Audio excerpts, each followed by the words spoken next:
Olá, eu sou o Gustavo Vanucci, especialista em inteligência de mercado e CEO da Vanucci Consultoria.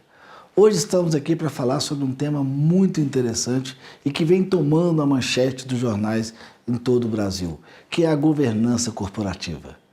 Para que você possa entender um pouco da importância desse tema, tudo que o Brasil está vivendo hoje, vivenciando da crise econômica e política, é oriundo da falta de governança corporativa em uma instituição, no caso específico, a Petrobras.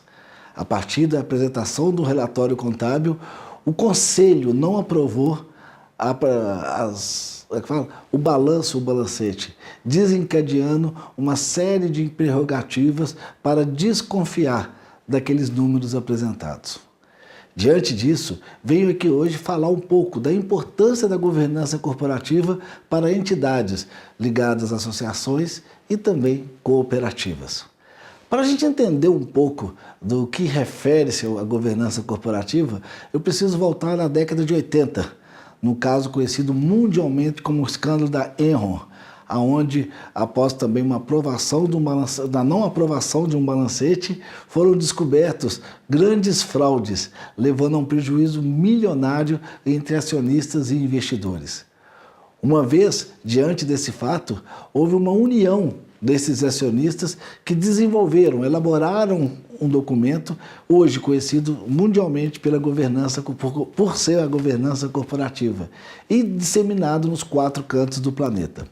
Aqui no Brasil, para que a gente possa entender, o Instituto Brasileiro de Governança Corporativa iniciou suas atividades em 1995, onde ele teve a oportunidade de interligar alguns membros acionistas que também estavam sentindo lesados por esses documentos, por a falta de uma regra, de um procedimento padrão, e ele disseminou o termo governança corporativa entre as entidades SAs que tinham ações em bolsas de valores. A partir de 1995, o IBGC ele vem sendo referência no tema de governança corporativa através da promoção de palestras, fóruns, conferências e treinamento. Além disso, realiza pesquisas científicas e publica relatórios, onde pode disseminar o conteúdo e manter sempre inovado de acordo com as regras e a cultura brasileira. Outro trabalho que o IBGC faz é a certificação para membros do Conselho Fiscal, de forma a credenciá-los a atuar, seja na empresa privada, pública ou as OCIPs. Muito bem. Uma vez implementado isso aí, o que me causa, o que me traz como, que me credencia estar com vocês aqui hoje falando sobre governança corporativa? Desde quando eu fundei a Vanucci Consultoria, desde 2008, eu venho trabalhando junto à Federação do Comércio do Estado de Minas Gerais com os sindicatos patronais de diversas entidades, principalmente ligados ao comércio. Tive a oportunidade de atuar em diversos municípios com 2 grandes programas. O SEGS, que é o Sistema de Excelência em Gestão Sindical, oriundo da plataforma do PNQ, Programa Nacional da Qualidade, e do MEG, Modelo de Excelência em Gestão. E a partir de 2010, tive a oportunidade, junto ao SEBRAE, de atuar em diversas cooperativas e associações. Entre elas, eu posso citar a Coprave, que se localiza no município de Alfredo Vasconcelos e produz, comercializa e distribui morangos in natura. Também tem a Abanorte, localizada no norte de Minas, no município de Janaúba, que também produz, comercializa produtos oriundos de toda a sua lavoura, entre elas banana prata, banana nanica, mamão e limão. Podemos entender um pouco também da APAX, que é a Associação de Produtores Artesanais da Cachaça de Salinas, onde tive a oportunidade de, durante 2 anos, conviver com os produtores em busca do processo de comercialização e distribuição de hoje uma cachaça que é conhecida em todo o território nacional. E, por fim, a Uniquartz, localizada em Corinto, que trabalha na extração e beneficiamento do quartzo ou cristal de quartzo. Muito bem, vocês vão estar vendo aí nos slides uma estrutura onde demonstra os atores e os seus papéis dentro da governança corporativa, de forma que possa estabelecer, ajudar que vocês entendam um pouco o que é a governança corporativa, os seus atores e o seu papel dentro de uma instituição. Para que a gente possa entender, é preciso entender os princípios básicos da governança.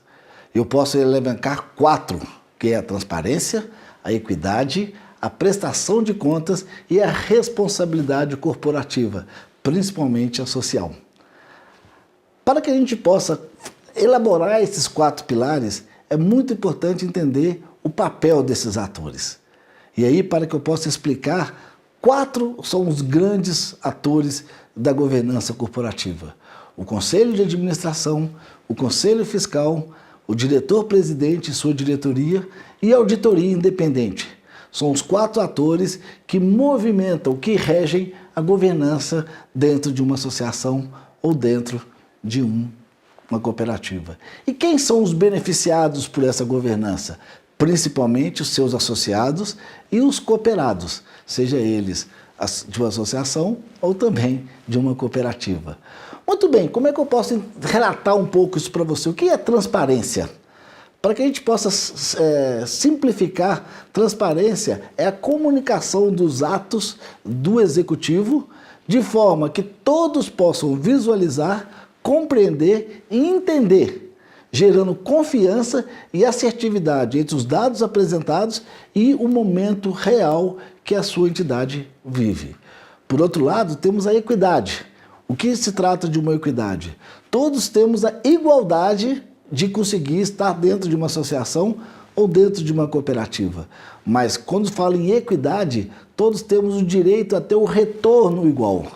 O terceiro é a prestação de contas, ou seja, relatórios que são aprovados tanto na ciência contábil quanto na ciência administrativa e que possa ser comunicado de forma simples e prática a formalizar para todos os interessados o resultado operacional e principalmente as decisões tomadas pelos executivos, de forma que seja transparente os resultados alcançados e sem nenhuma dúvida sobre os números apresentados. E, por fim, entender um pouco da responsabilidade social, a responsabilidade corporativa. O que trata isso? Para que a gente possa exemplificar, eu vou remeter a 4 grandes eixos da responsabilidade corporativa. O primeiro, a qualidade na vida da empresa, ou seja, a preocupação da ordem econômica e financeira. O segundo eixo, saúde e bem-estar, ou seja, a preocupação com as pessoas que estão na cooperativa ou numa associação.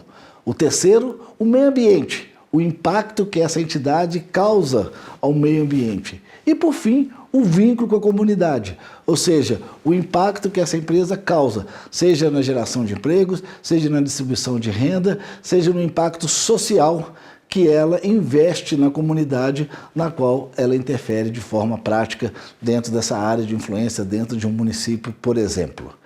Diante desses 4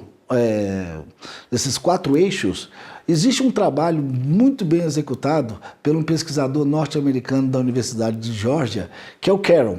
O Caron ele desenvolveu 4 dimensões do que a gente pode chamar de responsabilidade corporativa. A primeira responsabilidade, conhecida como aquelas exigidas de nível 1, são todas aquelas responsabilidades econômicas que cuidam da sustentabilidade dentro da associação, dentro da cooperativa, de forma a garantir a sustentabilidade, a vida dessa empresa ao longo dos anos. O segundo nível, também exigido, é aquele formado pela parte legal, onde garante que o que está descrito tanto no estatuto como no regimento externo seja praticado pelo diretor-presidente, pela diretoria e pelo seu executivo principal. Também temos aquelas esperadas, que é a responsabilidade ética, ligada ao papel, ao impacto das tomadas de decisão juntos aos seus associados e que estejam também dentro daquilo que se propõe os valores de uma entidade. E, por fim, a filantrópica, que seja respeitado a missão e a visão no momento de criação da cooperativa ou associação. Isso tudo é muito bem definido no planejamento estratégico. É lá que define exatamente a missão, a visão, os valores e os princípios que essa empresa vão ter ao longo da sua jornada, principalmente no que trata uma associação e uma cooperativa. O grande objetivo do sistema de governança é estabelecer diretrizes, regras e procedimentos que possam gerar transparência, segurança, credibilidade das informações prestadas, que possam realmente promover a avaliação do risco da entidade para seus associados ou cooperados e também seus stakeholders, grupos de influência que essa entidade atua de alguma forma. E também estabelecer regras de convivência que possam facilitar a comunicação e a tomada de decisão, de forma a garantir a exequidade dos atos de forma comum e que não atrapalhe ou que não puna nenhum dos seus atores. Esse é o grande objetivo do sistema de governança corporativa. Para que a gente entenda um pouco isso, é necessário então formar dois grandes trabalhos, ou dois grandes atores. A eleição de conselheiros, administrativo e fiscal, e também das auditorias, seja interna ou independente, e se possível, ambas. Então eu trouxe para vocês aqui um framework, ou um quadro geral, que apresenta a estrutura física da governança corporativa e o papel dos seus atores.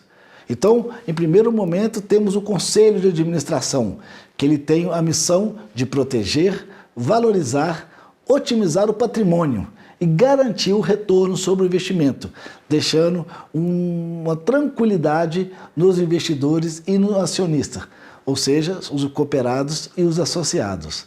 Também é o Conselho de Administração que elege o principal executivo, também avalia e também destitui em caso de fraude ou baixos resultados, além de fiscalizar e contratar a auditoria independente para levantar se os atos praticados estão de acordo com a regra contábil e com o estatuto e o regimento da instituição analisada. Por fim, além do Conselho Administrativo, em muitas das minhas reuniões são questionados o Conselho Consultivo. E eu gostaria aqui de apresentar a diferença rápida e breve entre um e o outro. O Conselho de Administração, ele tem um caráter deliberativo e ele está ligado à tomada de decisão da sua entidade. Já o Conselho Consultivo, ele fornece pareceres e recomendações que podem ou não ser seguidas pelo Conselho de Administração. Uma vez então tomada a decisão, gostaria de falar um pouco sobre o Conselho Fiscal. O Conselho Fiscal, pela própria palavra, ele trabalha a fiscalização de atos dos administradores, principalmente do executivo, ligados ao estatuto e ao regimento interno. Também analisa, ao menos trimestralmente, o balancete e mensalmente a demonstração do resultado do exercício, verificando se todas as ações transformaram num resultado positivo ou negativo e informando a todos os membros da associação ou cooperativa o motivo pelo qual aquele resultado se procedeu, seja ele positivo, seja ele negativo.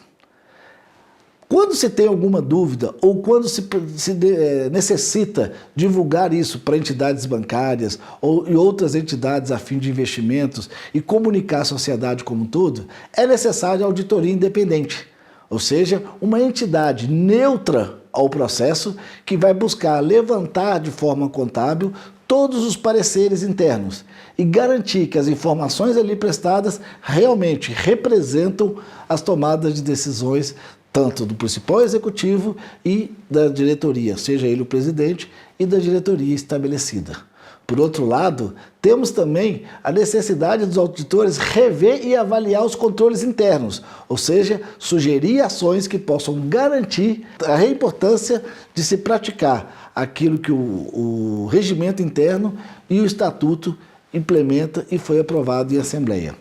Por fim, também sugere a elaboração de relatórios específicos que possam tratar das recomendações e melhorias necessárias para o aperfeiçoamento do controle interno. Muito bem, uma vez determinado então a importância dessa auditoria, vamos falar um pouco do Conselho de Administração que elege o diretor-presidente e também sua diretoria. Ou seja, através de uma assembleia, os associados criam chapas E essas chapas formam um conselho de administração, por sua vez elegem junto com os associados o diretor-presidente e formam a sua diretoria. O Conselho Fiscal regulariza esses atos, ou seja, verifica se os atos tomados estão de acordo com o Estatuto e o Regimento, e a Auditoria Independente fiscaliza, avalia, aconselha as informações de forma a garantir a transparência e a sinceridade dos dados apresentados no relatório, e principalmente se eles estão de acordo com a legislação contábil da sua entidade. Recentemente, foi aprovada a Lei 13.019 de 2014 e que a partir de 25 de janeiro de 2016 ela foi efetivada em todo o âmbito nacional, que é o marco regulatório das organizações da sociedade civil. O que muda com esse novo marco? Para que se possa entender, no Brasil existiam duas formas de entidades públicas atuarem junto com algumas ONGs. Era através de convênios e parcerias.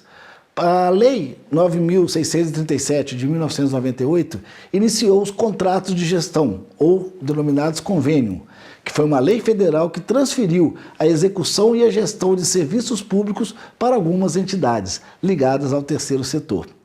Depois, os termos de parceria da Lei Federal 9.790/99, onde foi trabalhado o repasse desses recursos públicos, principalmente para as OCIPs, ou exclusivamente para essas OCIPs. E a partir dessa lei, o que mudou? Iniciou dois novos instrumentos, o termo de colaboração e os termos de fomento. Ou seja, o que mudou na prática com essa implementação desses dois instrumentos? Agora, tanto a associação como a cooperativa, elas entram num novo processo que possa celebrar, executar e principalmente prestar contas de todas as parcerias, todos os recursos, todos os convênios junto aos órgãos públicos para a administração pública e as entidades do terceiro setor. Ou seja, esse marco regula todo esse movimento e essa transferência de recursos, garantindo a prestação de conta e principalmente os resultados obtidos. Três são os focos desse marco: a valorização das organizações da sociedade civil, a transparência e o controle do dinheiro público investido nessas entidades e, principalmente, a eficiência dos projetos, ou seja, os resultados alcançados. E você, já entendeu o que o marco vai trazer? A sua entidade está pronta para atuar junto com as melhores práticas da governança corporativa, de forma a conseguir esses recursos públicos, esses convênios e prestar conta em prol dos seus projetos? Então, a governança corporativa vem auxiliar, vem estabelecer essas regras e garantir que durante a prestação de contas todos os princípios sejam tratados de forma transparente e garantir a execução e a gestão da sua entidade.